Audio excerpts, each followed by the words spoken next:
నిజంగానే ఏపీ ముఖ్యమంత్రి చంద్రబాబు నాయుడు గారు తుఫాన్లను అడ్డుకుంటారా? తుఫాన్ల సమయంలో చంద్రబాబు నాయుడు గారికి తిరుగులేని ట్రాక్ రికార్డు ఉందా తుఫాన్ల నుంచి ప్రజల్ని కాపాడడంలో? ఈ చర్చ అంతా ఎందుకు వస్తుందంటే తెలుగుదేశం పార్టీకి మద్దతుగా పేరున్న టీవీ ఛానళ్లలో చాలా అతిశయోక్తితో కూడిన ప్రచారం చేస్తూ ఉన్నారు. ఒక టీవీ ఛానల్ అయితే ఎక్కడైనా తుఫాన్లు వస్తే ఎలా ఎదుర్కోవాలి అన్న దానికి సంబంధించి చంద్రబాబు నాయుడు గారిని సలహాలు తీసుకునే పరిస్థితి ఉందంటూ ఒకరు మాట్లాడుతుంటే మరొకరు సాధ్యం కాదు కానీ లేకుంటే తుఫాన్ని పట్టుకొని పక్కకు మళ్లించేంత కమిట్మెంట్ ఉన్న నాయకుడు చంద్రబాబు నాయుడు గారు అలా పక్కకు మళ్లించడం వ్యక్తిగతంగా సాధ్యం కాదు కాబట్టి చేయలేకపోతున్నారంతే అన్నట్టుగా మాట్లాడుతున్నారు. దీని మీద నెటిజన్లు కూడా అంతే స్థాయిలో ట్రోలింగ్ చేస్తున్నారు. అవును, చంద్రబాబు నాయుడు గారు చాలా సమర్థుడు, అలా తుఫాన్లను ఎదుర్కొనే శక్తి ఉండుంటే ఆ తుఫాన్ల మీద చెప్పులు కూడా విసిరించే వ్యక్తి రాకుండా తుఫాన్లు వెనక్కి వెళ్ళిపోయేలాగా చెప్పులు కూడా వేసేంత సమర్థులు అంటూ నెటిజన్లు అనవసరంగా చంద్రబాబు నాయుడు గారిని ట్రోల్ చేస్తున్నారు. తెలుగుదేశం పార్టీకి మద్దతుగా ఉన్న మీడియా సంస్థలు చేస్తున్న అతి ప్రచారం కారణంగా 96లో కోనసీమకు ఉప్పెన వచ్చింది. 1000 మందికి పైగా చనిపోయారు. రాత్రి గ్రామాలన్నీ తుడిచిపెట్టుకుపోయాయి. వేల కొద్ది పశువులు చనిపోయాయి. లక్షల ఎకరాల్లో పంట నష్టం జరిగింది. దాదాపు 20 లక్షల కొబ్బరి చెట్లు కూడా నేలమట్టమయ్యాయి. ఆ సమయంలో చంద్రబాబు నాయుడు గారే ముఖ్యమంత్రిగా ఉన్నారు. మరి ఆ రోజు ఎందుకు చంద్రబాబు నాయుడు గారు ముఖ్యమంత్రిగా ఉన్నప్పుడు ఈ తుఫాన్ని ఉప్పెన్ని అంచనా వేసి ప్రజల్ని రక్షించలేకపోయారు అని ఎవరైనా ప్రశ్నిస్తే తెలుగుదేశం పార్టీ నుంచి వచ్చే సమాధానం చాలా సింపుల్. ఆ రోజు టెక్నాలజీ లేదు కాబట్టి చంద్రబాబు నాయుడు గారు అడ్డుకోలేకపోయారు. మరి ఈ రోజు టెక్నాలజీ ఉంది కాబట్టి చంద్రబాబు నాయుడు గారు అడ్డుకుంటున్నారు తుఫాన్లని. చంద్రబాబు నాయుడు గారు కాదు ఎవరున్నా కూడా ముఖ్యమంత్రిగా ఇప్పుడున్న టెక్నాలజీ ఆధారంగా 2-3 రోజుల తర్వాత ఏం జరగబోతోంది అన్నది వాతావరణ శాఖ డీటెయిల్డ్ గా ఒక రిపోర్ట్ ఇస్తోంది. దాన్ని బట్టి యంత్రాంగాన్ని ప్రజల్ని అప్రమత్తం చేయడమే ప్రభుత్వం పని. ఏ ప్రభుత్వం అన్నా ఇదే చేస్తోంది. కానీ చాలా గమనిస్తే తెలుగుదేశం పార్టీ వాళ్ళ ఆర్గ్యుమెంట్ ఎలా ఉంటుందంటే కోనసీమ ఉప్పెన్ నుంచి ప్రజల్ని ఎందుకు రక్షించలేకపోయారంటే అప్పుడు టెక్నాలజీ లేదు కాబట్టి, అంటే చంద్రబాబు నాయుడు గారికి తప్పు కాదు. ఇప్పుడు ఎందుకు అంటే టెక్నాలజీ ఉంది కదా అందువల్లే చంద్రబాబు నాయుడు గారు ఇలా చేయగలుగుతున్నారంటే ఒప్పుకోరు. చంద్రబాబు నాయుడు గారు ముఖ్యమంత్రిగా ఉన్నారు కాబట్టి ఈ తుఫాన్ల సమయంలో ప్రజల్ని ఈ స్థాయిలో అప్రమత్తం చేసి అడ్డుకోగలుగుతున్నారు అన్నట్టు ఇక్కడ ప్రచారం చేస్తారు. ఏదో ఒక లైన్ మీద ఉంటారు. ఈసారి చంద్రబాబు నాయుడు గారి పని చాలా ఈజీ అవడానికి మరికొన్ని కారణాలు కూడా ఉన్నాయి. ఈ తుఫాను బాధితులందరినీ కూడా కేంద్రాలకు షెల్టర్లకు తరలించారు. ఆ షెల్టర్లన్నీ ఎక్కడ ఏర్పాటు చేశారు? ఎక్కువగా ప్రభుత్వ స్కూళ్లలో ఏర్పాటు చేశారు. ఆ ప్రభుత్వ స్కూళ్లలో ఫ్యాన్లు ఉన్నాయి, లైట్లు ఉన్నాయి, అన్నీ ఉండడంతో సకల సౌకర్యాలు ఉండడంతో రాత్రిపూట కూడా జనరేటర్ లాంటివి ఏర్పాటు చేస్తే సరిపోయేలాగా అంత సెటప్ ఉండడంతో అక్కడ పెట్టారు. కానీ ఈ స్కూళ్లలో ఈ ఫ్యాన్లు లైట్లు అన్ని గతంలో లేవు. జగన్మోహన్ రెడ్డి నాడు నేడు ప్రోగ్రామ్ లో భాగంగా వీటన్నింటినీ ఏర్పాటు చేశారు.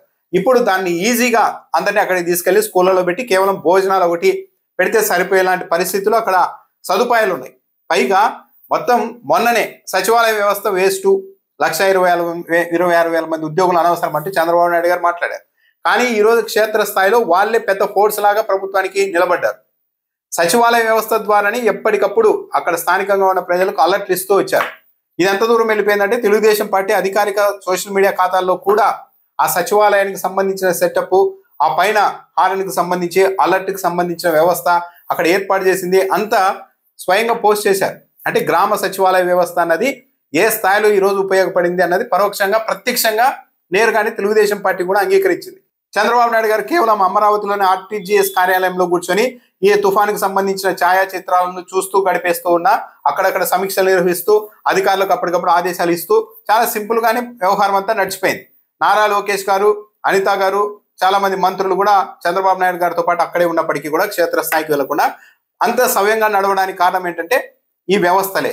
ఉద్యోగులు, మరి ముఖ్యంగా సచివాలయ ఉద్యోగులు, ఇతర ఉద్యోగులు అంతా సమర్థవంతంగా పనిచేయడం వల్ల ఏర్పడింది. కానీ చంద్రబాబు నాయుడు గారు మోతాదుకు మించి ప్రచారం చేసుకుంటూ ఉన్నారు అన్న విమర్శ అయితే వచ్చింది. ఆ ఫోటోల్ని పదే విడుదల చేయడం, పైగా నారా లోకేష్ గారిని ప్రధానమంత్రి కార్యాలయంతో సమన్వయ బాధ్యతలు అప్పగించారు చంద్రబాబు నాయుడు గారు తుఫాన్ సమయంలో.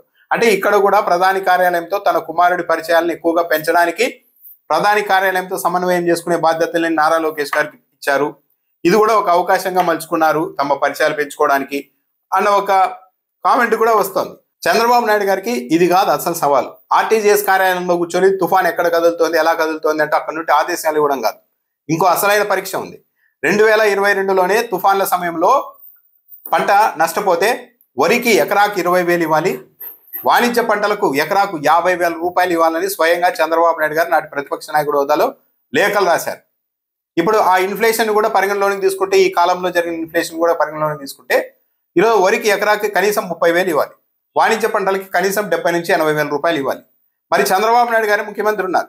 గతంలో తాను రాసిన లేఖలకే కట్టుబడి ఈ ఇన్ఫ్లేషన్, ఈ 3-4 ఏళ్లలో ఇన్ఫ్లేషన్ కూడా పరిగణలోనికి తీసుకొని ఇదే విధంగా వాణిజ్య పంటలకు 70-80 వేలు, వరి లాంటి పంటలకు ఎకరాకు 30 వేలు చంద్రబాబు నాయుడు గారు ఇస్తారా లేదా అన్నదాన్ని బట్టి ప్రజల మీద, రైతుల మీద ఆయనకు ఎంత ప్రేమ ఉంది అన్నది ఒక అంచనాకు రావచ్చు. కేవలం టెక్నాలజీ ముందర కూర్చొని ఆదేశాలు ఇస్తూ రివీల్ చేయడం ద్వారానే మొత్తం తుఫాన్ అంతా సరిదిద్దేశాం అని ప్రచారం చేసుకోవడానికి బాగుంటుంది, కానీ వాస్తవికత అది కాదు. ఇప్పుడు లక్షల ఎకరాల పంట నష్టం జరిగింది. ఆ పంట నష్టపోయిన రైతులకు ఎకరాకు ఏ మేరకు సాయం చేస్తారనే దాన్ని బట్టి చంద్రబాబు నాయుడు గారి అసలు చిత్తశుద్ధి ఏంటి అన్నది బయటపడుతుంది. నిన్నటువంటి పెద్ద ఎత్తున చర్చ నడుస్తుంది. ఓహో, జగన్మోహన్ రెడ్డి స్కూల్ బాగు చేయడం వల్ల అక్కడ షెల్టర్లు ఏర్పాటు చేయడానికి ఈజీ అయింది, ఈ గ్రామ సచివాలయ వ్యవస్థ ద్వారా ప్రజలందరికీ అలర్ట్ ఇవ్వడానికి, అక్కడ సిబ్బంది అందుబాటులో ఉండడానికి వీళ్ళంతా పనికి వచ్చారు సచివాలయ సిబ్బంది అన్నది బాగా వెళ్ళడంతో అనిపించుంటుంది తెలుగుదేశం పార్టీ వాళ్ళకు. జగన్మోహన్ రెడ్డి రైతు భరోసా కేంద్రాలని తెచ్చారు, ఆర్బీకే సెంటర్లని. దాన్ని ఆర్బీకే అనేది ప్రజల్లోనికి, రైతుల్లోనికి బాగా వెళ్ళింది కాబట్టి ప్రభుత్వం మారంగానే దాన్ని రైతు సేవా కేంద్రాలుగా మార్చేశారు పేరు. జగన్మోహన్ రెడ్డి కట్టిన భవనాలన్నింటికీ ఆ వ్యవస్థకు పేరు మార్చేశారు. అదే తరహాలో గ్రామ సచివాలయ వ్యవస్థ పేరు కూడా మార్చుకుంటే బాగుండేది, అనవసరంగా జగన్మోహన్ రెడ్డి క్రెడిట్ వచ్చింది అని తెలుగుదేశం పార్టీ వాళ్ళు బాధపడి ఉంటారు. పైగా ఈ తుఫాను తీరం దాటే సమయంలో గంటకు 110 నుంచి 120 కిలోమీటర్ల వేగంతో తాకుతుంది అనుకున్నారు. కానీ అదృష్టవశాత్తు ఆ గాలుల తీవ్రత 70 నుంచి 80 కిలోమీటర్లకు పరిమితం అవడంతో చాలా లాస్ అన్నది, దాని ఉధృతి అన్నది చాలా తగ్గడం వల్ల కూడా పెను ప్రమాదం తప్పింది.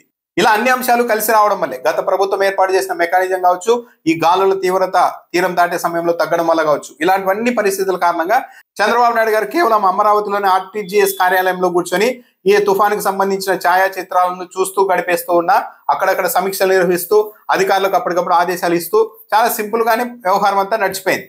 సో మొత్తం మీద అయితే చంద్రబాబు నాయుడు గారు ఉంటేనే తుఫాన్లను ఎదుర్కోవడం సాధ్యమవుతుంది, ఇతర ప్రభుత్వాలు అంటే మొత్తం తుఫాన్లలో వేల మంది కొట్టుకోబోతూ ఉంటారు అనేది అవాస్తవం. చంద్రబాబు నాయుడు గారు 96లో కోనసీమ తుఫాను ఉప్పెనను ఎదుర్కోలేకపోయారంటే అప్పుడు టెక్నాలజీ లేదు. ఇప్పుడు టెక్నాలజీ ఉంది కాబట్టి ఆ టెక్నాలజీ సాయంతో వారం ముందే తెలిసిపోతున్నాయి కాబట్టి ఎలా ఉంటుంది తుఫాను తీవ్రత అన్నది ఏ ముఖ్యమంత్రి ఉన్నా చేయగలుగుతున్నారు. పైగా ఇప్పుడు వ్యవస్థలు బలోపేతం అయ్యాయి, టెక్నాలజీ ఉంది, సిబ్బంది ఉన్నారు. దీని కారణంగా వ్యవస్థ ఈజీ అవుతుంది. కానీ చంద్రబాబు నాయుడు గారు ఉంటే ఏదో తుఫాన్లను అడ్డుకుంటారు. మన విజయవాడకు వచ్చిన వరదలను కూడా చూసాం. ఇంత టెక్నాలజీ ఉండి కూడా ఆ రోజు లేదు, ఇదంతా వచ్చి విజయవాడ మీద ఈ వరద పడబోతుందని మీరు తెలిసి కూడా ఏం చేయలేకపోయాం, అప్పటికప్పుడు అందరినీ తరలించలేక సైలెంట్గా ఉన్నామని ఒక కీలక అధికారి ముందే చెప్పేశారు. అది చంద్రబాబు నాయుడు గారి పనితీరుకు దాన్ని కూడా ఒక నిదర్శనంగా చూడొచ్చు. సో మొత్తం మీద అయితే టెక్నాలజీ పెరిగి ఉద్యోగులు, సిబ్బంది అప్రమత్తత, వీటన్నింటి కారణంగా ఇలాంటి సంక్షోభ సమయాలను ఎదుర్కోవడం ఈజీ అవుతుంది. కానీ చంద్రబాబు నాయుడు గారికి ఉన్న ప్లస్ ఏంటంటే మీడియా బలం. ఇతర ముఖ్యమంత్రులు కూడా ఇలాగే పనిచేస్తూ ఉంటారు, కానీ వాళ్ళకి అంత పెద్ద మీడియా లేదు కాబట్టి కేవలం చంద్రబాబు నాయుడు గారు అక్కడ ఆర్టీజీఎస్ కార్యాలయంలో కూర్చొని అక్కడ మానిటరింగ్ చేస్తున్నా సరే, ఇంకా అసలు ఈ ప్రపంచంలో ఏ ముఖ్యమంత్రి, ఏ నాయకుడు చేయలేనంత పని చేస్తున్నారు చంద్రబాబు నాయుడు గారు అంటూ ప్రచారం చేయడానికి మీడియా ఉంది కాబట్టి చాలా అంశాల్లో ఆయనకు క్రెడిట్ అన్నది అదనంగా క్రెడిట్ అవుతూ ఉంటుంది.